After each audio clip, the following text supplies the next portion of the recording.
We've talked about evaluating functions when we have a given equation or expression. Now we're going to do evaluating functions when they're represented as tables. Okay, so when we're working with tables, we got to pay attention to which part of the table is the input, which part of the table is the output. Let's look at the following. We're going to find g of 5 on the table. So here's what I know about g of 5. This side over here is x, so this is probably the inputs for the function. The other side is probably the outputs of the function.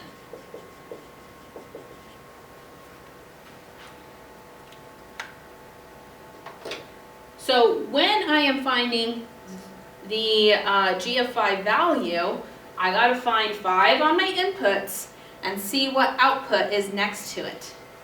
So here is 5 on my table.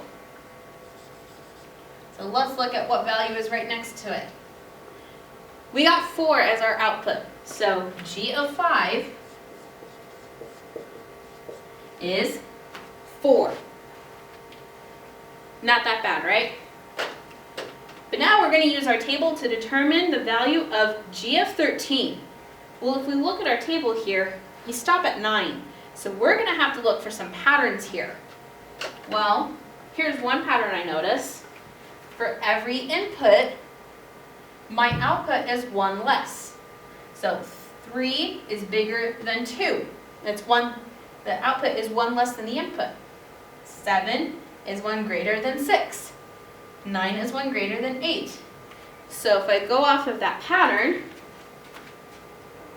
g of 13 is going to give me a value that's 1 less than my input. So it should be 12.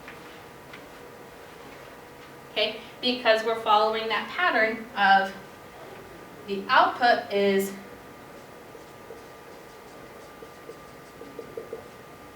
1 less than the input.